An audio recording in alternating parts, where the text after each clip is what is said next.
यावेळी सुरू झालेला पाऊस, ज्या पावसाची पिकं म्हणूनही पूर्वतयारी नसते आणि अशा घडणाऱ्या घटनाही अनपेक्षितपणे घडतात. तसं मार्गोबाई देवस्थानाच्या यात्रेला कर्नाटक महाराष्ट्रात प्रचंड लोक येतात. यात्रेच्या दिवशी गर्दी असते, पण ती बरेच दिवस चालूच राहते. कालही अशा प्रकाराने तिथे लोक एकत्र आले. अवेळी पाऊस आला, कोणाची तयारी नसते ना, छत्री रेनकोट, म्हणून आडोशाला जातो. आडोसाच पडेल हे कोणाच्याच कल्पनेत नव्हतं. त्यामुळे त्या आडोशाची भिंत कोसळून 6 जण मयत झाले. 3 जत तालुक्यातले, 3 कर्नाटकातले. कर्नाटकातून खूप मोठा फ्लो यात्रेला येतो. मयतांमध्ये 4 पुरुष आणि 2 महिला. पुरुषांपैकी पुन्हा 2 लहान मुलं आहेत, 14-15 वयोगटात, 2 वयस्कर आहेत. 13 जण जखमी स्थितीमध्ये वेगवेगळ्या ठिकाणी आहेत. त्यात मिरज मेडिकलला एकूण त्यातले 4 आहेत. सिनर्जीमध्ये आहेत, काही जतमध्ये आहेत, संकमध्ये आहेत, काही विजापूरला पाठवलं. त्यामुळे घटना जी आहे ती ज्याला आपण म्हणतो की कोणाच्या हातात नसलेली घटना आहे. त्यांना तरी काय माहिती की हा आडोसा पडणार आहे. प्रचंड वाऱ्याने समोरच्या शेडचा पत्रा ह्या भिंतीवरून आपटला.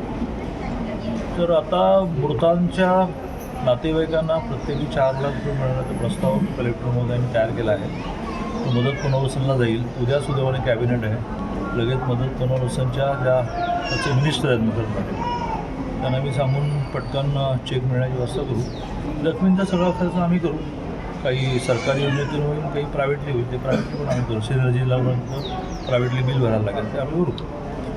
आणि त्यामुळे अशा प्रकारच्या दुर्घटनानंतर लगेच मदत मिळणं, कारण सगळी महसूल आणि पोलीस यंत्रणा प्रसंगाच्या ठिकाणी होती. घरावर शिफ्टिंग झालं आहे.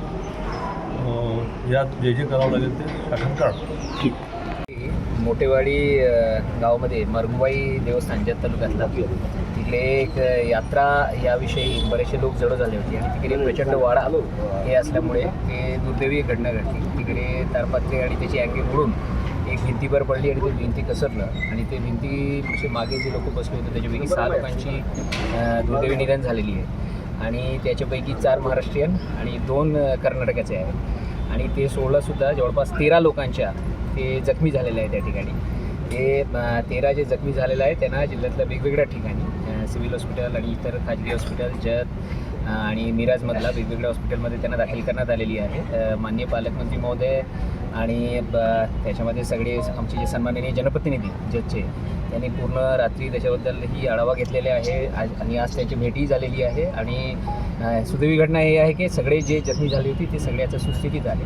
त्यांना जीविताची काही हानी नाही आहे आणि ते सगळे रिकवर चांगल्या पद्धतीने करत आहेत. आणि शासनाचे मार्फत जे 6 लोक जे मॅच झाले त्याच्यापैकी 4 जे महाराष्ट्रीयन आहे त्यांना शासनामार्फत जे अनुदान आहे ते उपलब्ध करून देण्यासाठी आम्ही प्रस्ताव तयार केलेला आहे. संध्याकाळीपर्यंत ते प्रस्ताव पाठवणार. काल घटनेच्या वेळी त्या ठिकाणी महसूल आणि पोलीस प्रशासनाचे सगळे अधिकारी कर्मचारी त्या ठिकाणी उपस्थित होते आणि लगेच त्याचे रेस्क्यू आणि सगळे जे ॲक्टिव्हिटी आहे ते झालेली आहे. Okay sir. जत तालुक्यामध्ये असंगी तुर्कजवळ मोठेवाडी नावाचं एक गाव आहे. या गावामध्ये मरगुबाईचं प्रसिद्ध मंदिर आहे. महाराष्ट्र आणि कर्नाटकातील लोक यात्रेच्या दिवशी लाखोच्या संख्येने येतात, परंतु आठवड्यातले 3-4 दिवस या यात्रा सुरूच असतात. आणि तशाच पद्धतीची काल दरीबडची गावातील किंवा अन्य परिसरातल्या लोकांच्या यात्रा तिथं होत्या. आणि यात्रेच्या दरम्यानच पाऊस यायला सुरुवात झाली. पाऊस आल्यानंतर लोक आडोशाला जाऊन सगळी बसली, परंतु सोसाट्याचा वारा सुटल्यामुळं तिथलं एक शेड उचलून त्या भिंतीवरती पडलं आणि संपूर्ण भिंत जी लोक त्या आडोशाला बसली होती त्यांच्या अंगावरती पडली आहे. त्यामध्ये अत्यंत दुर्दैवी घटना अशी घडली की 6 लोक जाग्यावरतीच मयत झालेले आहेत. त्यामध्ये 4 लोक महाराष्ट्रातील आहेत. दरीवडचीचा एक मयत आहे आणि पांडुजरी नावाचं गाव आहे, तिथं कोकरे वस्ती आहे. त्या कोकरी वस्तीवरची 3 लोकांचं दुर्दैवी निधन या घटनेमध्ये झालेलं आहे. जवळपास 13 लोक जखमी आहेत. त्यापैकी 4 लोक इथं मिरज मेडिकल कॉलेजच्या हॉस्पिटलला ॲडमिट आहेत.